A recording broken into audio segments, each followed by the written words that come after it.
예, 이게 서문이기 때문에 좀 짧게 나오고 있는데, 그거 세상을 바꾼 핵심은 소명에 대한 종교개혁에서 내놓은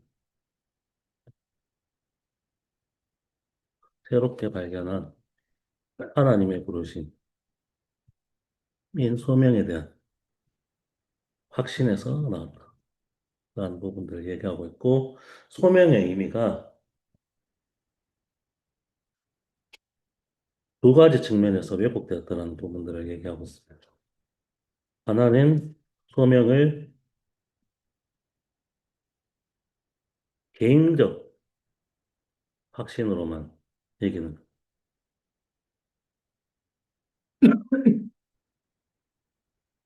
여기에 대해서는 개인적으로 부르심으로 우리를 부르신 것도 맞지만 이 부르심을 통해 새로운, 새로운 역사와 새로운 그 변화를 초래하는 사회 전체를 향한 부르심이기도 하다. 그런 점에서 개인적인 명령, 소명을 개인적으로 부른다는 건 그냥 내 개인의 뭐 진로라든지 아니면은 내 개인이 그렇게 보면은 불신자에서 신자로 부르신다라는 의미, 그런 구주로서의 의미로만 개인적 그거 받아들인다는 의미인데 그거 맞긴 맞는데 그 이상이다라는 부분 얘기하고 있는 것이고 또 다른 것은 소명을 일종의 자기계발서처럼 받아들임으로써 그거 자주 언급하지만 실제로는 텅 빈 기표로 만드는 것. 여기에 대해서도 그거 소명은 실제적인 역사이다라는 부분을 통해서 거부하고 있는 내용들을 말하고 있습니다. 그래서 서론이어서 이 두 가지 측면의 왜곡의 잘못을 좀 지적을 하고 이제 그러면 하나님의 부르심의 의미를 이제 그 30개의 장을 통해서 조금이나마 묵상을 해나가자라는 부분들을 서론으로 얘기하고 있습니다.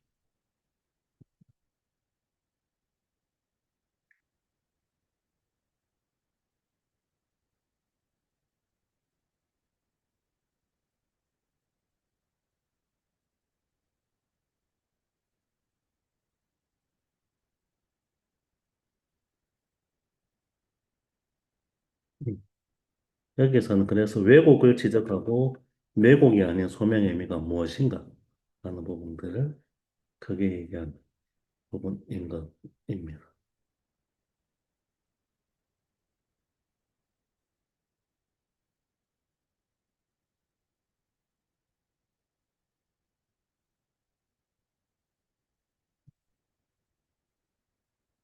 그러면서 유명한 말이죠. 항상 제자들을 부르실 때 어떤 나를 따르라 라는 이거. 이게 제자로서의 부르심을 통해서 예수님의 제자로 불렀다는 의미에서 개인적인 부르심이 맞죠. 하지만 그 제자를 부르신다는 것은 하나님 나라에 동참한다는 의미에서 보면은 새로운 역사를 만들어가는 길이기도 하다라는 의미. 그래서 이 매 장마다 그래서 이 나를 따르라는 마지막 강조가 계속 반복되는 방식으로 음, 나오고 있습니다. 이 책을 보면. 네.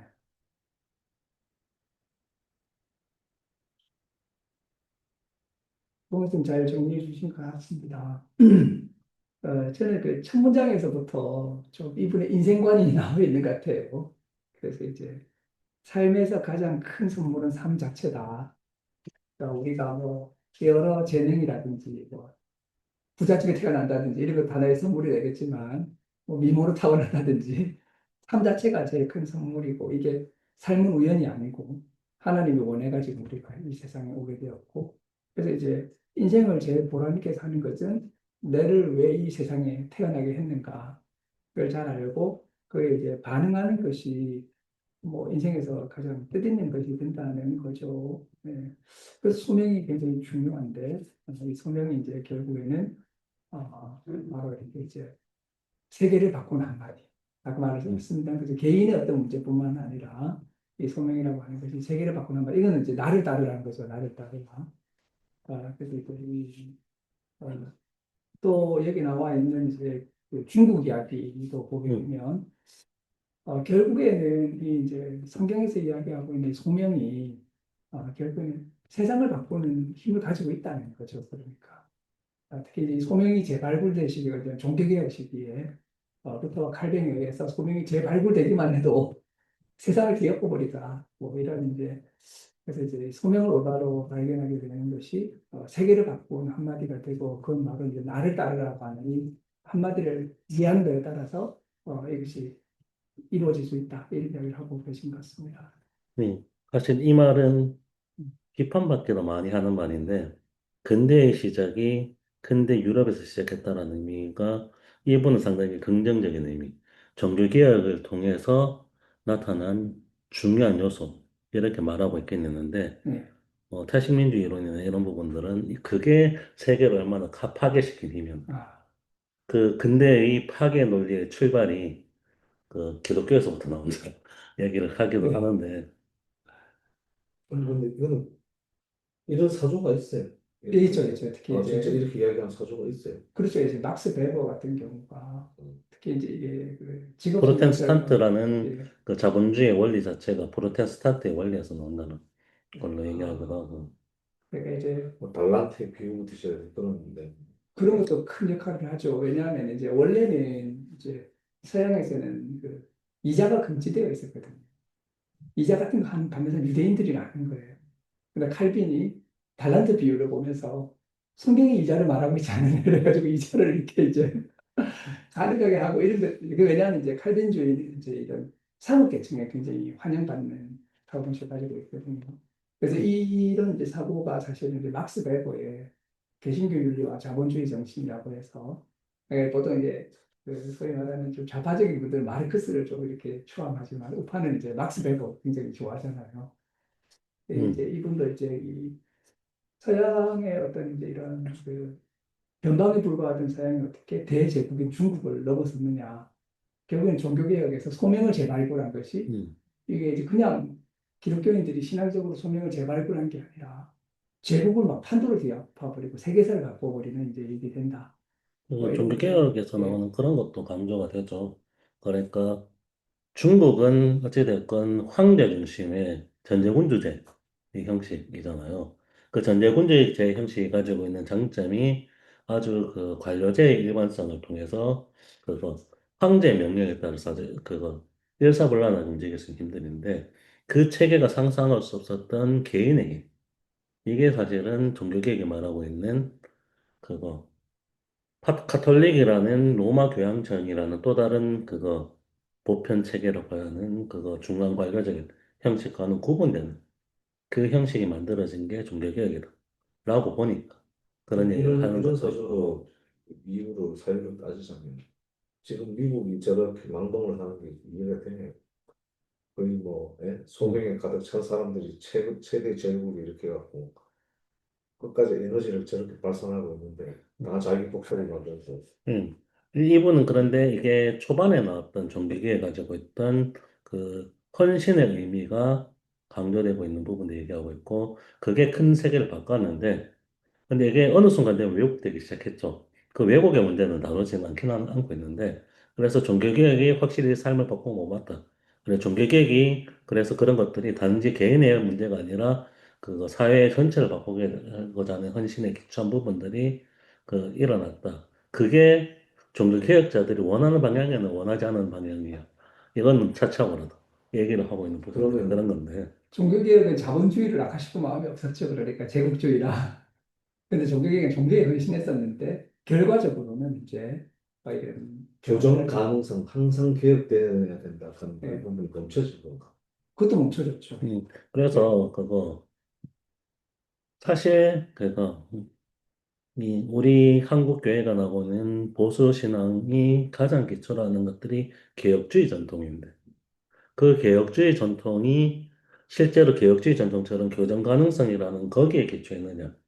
그거는 사라진 채 종교개혁자들이 부르짖었던 개혁주의, 그거를 또 하나의 그거 일반화된 원리로 설명하고 있는 게 그러면 돼버리니까. 미국의 보수 주류들이 지금 하는 내용들이 뭐예요? 좀. 그러니까 여기서 보면 이제 교정 가능성은 개혁된 교회는 항상 개혁해야 된다는 원리거든요. 이게 개신교 원리예요. 그러니까 이게 자기 비판과 자기 갱신의 이제 원리가 있는데 그런 게 좋고 이제 그것을 국회시키자는 거예요. 신정통 전통주의인 거죠. 그러니까 그러면 신전통. 지금은 네. 이제 그걸 계속 하고 있는 데는 있어요. 기독교가. 아 그렇게 하려고 하죠. 제2의 종교개혁을 하자고 하고 하지만 이제 보통 힘을 아니면 못 얻죠. 어디에서 어떤 여러 나라에서 곳에서 여러 곳. 여러 곳에서 예, 일어나긴 한데 예. 명백한 소수죠, 소수들 이제 그러다. 명백한 주주는 아직 못 아 일어나고 그렇죠. 네. 세계 명방을 한번 깨고 난 다음에 또 있어요.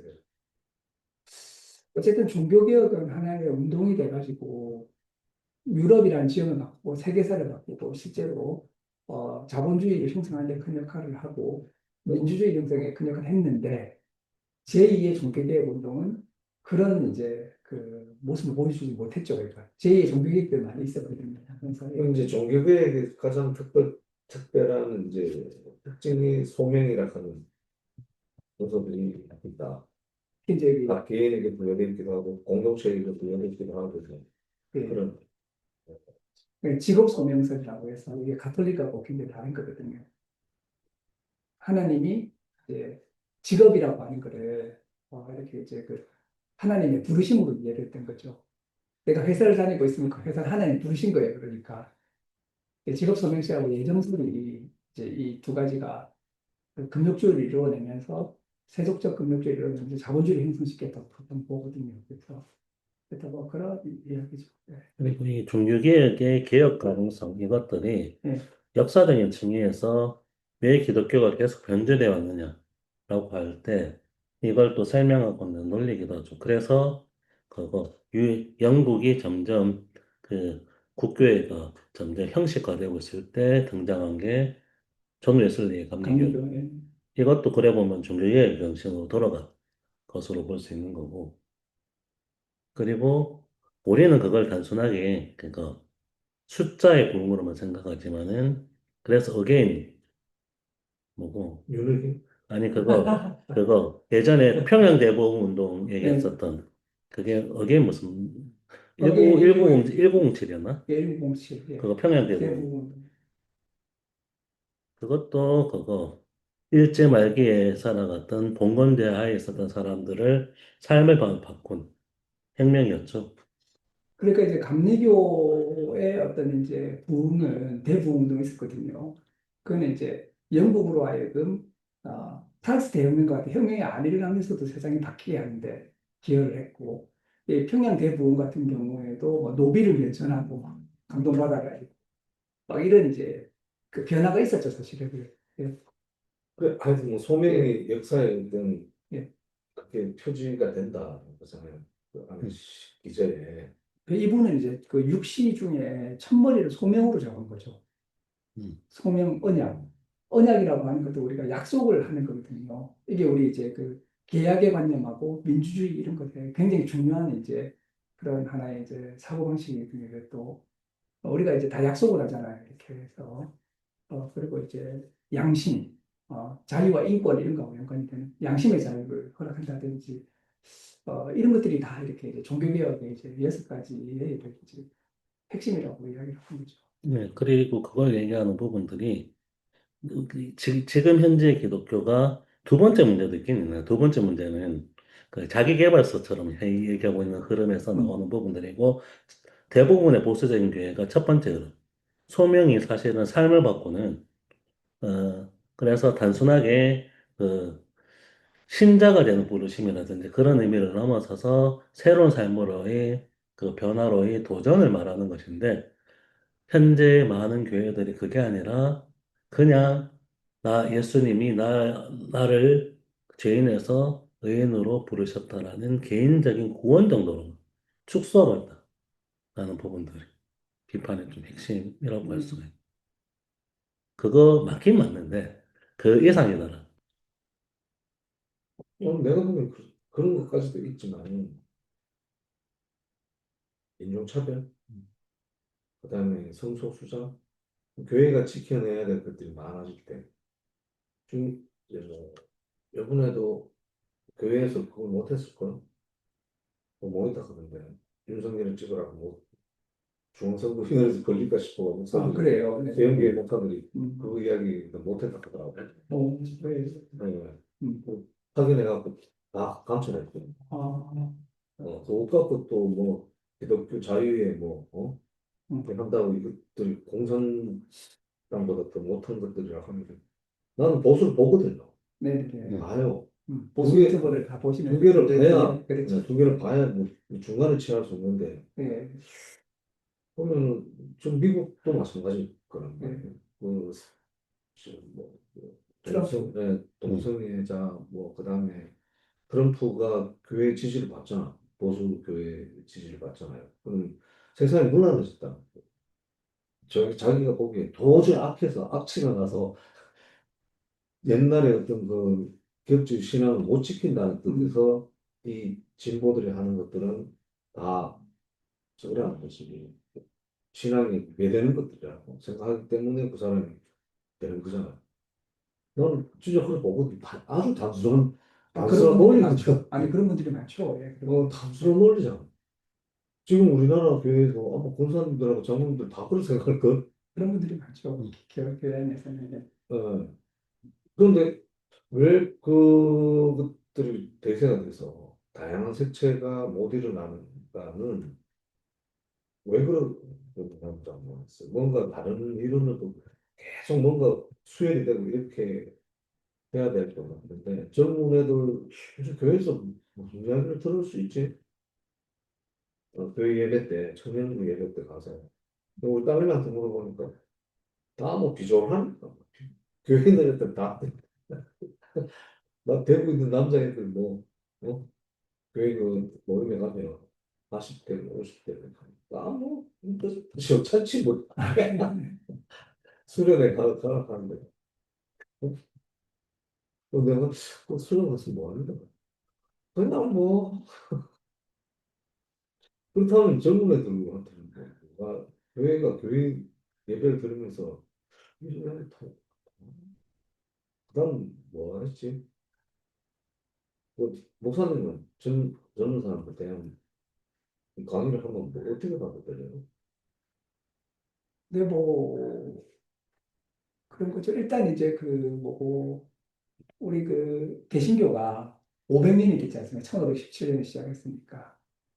상당히 많이 이제 500년이 이게 짧은 시간이 아니고 그리고 마지막 이제 이 그 교정 가능성이라는 게 이게 어느 단체는 쉬운 게 아니에요 이게 누가 이렇게 근본으로부터 갈아엎자고 하는데 그걸 이렇게 이제 바로 받아들일 수 있는가 이게 이제 쉬운 게 아니고 그래서 이제 뭐 이 종교가 뭐 사실 2000년 5000년이 되잖아요 이제 성경 이야기도 2000년 전 이야기도 있고 이러니까 현대인들에게는 기본적으로 좀 오래된 이야기로 느껴지는데 이걸 이렇게 새롭게 오늘에 이렇게 새로운 영성으로 이렇게 현실감 있게 다가가게 이야기해 주지 않으면 이렇게 설득력이 없는 거죠 사실은. 네. 서양인들도 보면은 뭐 중국 가면 템플스테이부터 시작해서 네. 옛날에 그 피터즈만 해도 진짜 명상하고 뭐 그렇게 하잖아요.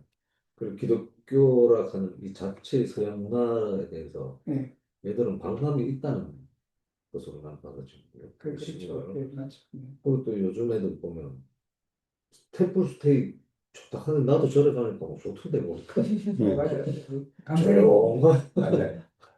우리 교회 오면 맨날 막 악기하고 이런 거보다 이런 건 이제 우리 어르신들한테 좀 맞고 이제 우리 조용하게 좀 절간에 가니까 뭐 조용한 바람도 상상하고 그냥 종소리 들을 그 나무아비 타불 거 그거 뭐 신선하게 들리다 보니까 그렇다면 젊은 사람들이 과연 목사님의 어떤 그런 그거를 애들은 그걸 받아들일 수 있을까? 학교에서 점수를 위해서 하는 건지 진짜 뭐 이게 애들한테는 과연 뭔가 흡수가 되는 내용이 뭐 있을까? 어? 그래도 뭐 이렇게 이제 알게 모르게 다 이렇게 전해지는 거죠. 그래도 이제 예. 알게 모르게 전해지는 거죠. 네. 교육이라고 하는 것이 그래도 네. 네. 이제 슬슬 아, 그래요. 마무리 52분이네요. 그러면 그러면 오늘은 한 이제 번도 안 말씀하셔야지 그래도 예. 아니, 저는 그 마지막에 보면 나를 따르라는 말을 할 때 네. 이게 분신 동시에 명령인 사령관 예수님이라고 해요.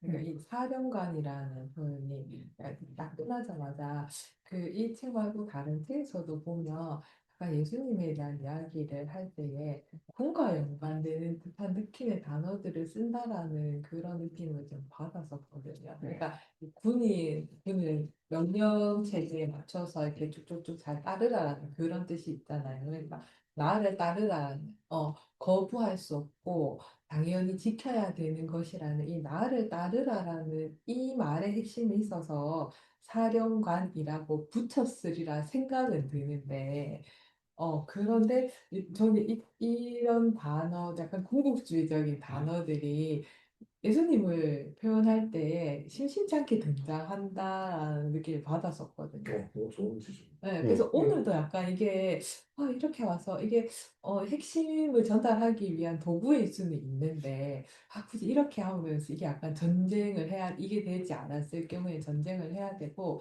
상대를 제압하거나 없애는 것에 대해서 논리가 너무 자연스럽게 이어지는 부분이니까 이게 해석이 대부분 십자가부터 시작해서 그래서 이게 그래서 그 단어가 그러면 또 젊은 애들 세대가 악의 문화들에 젖어 있다고 생각하는데 쳐내야 된다고 생각합니다. 부분이 이런 어투들 때문인 것 같아요. 네. 왜냐하면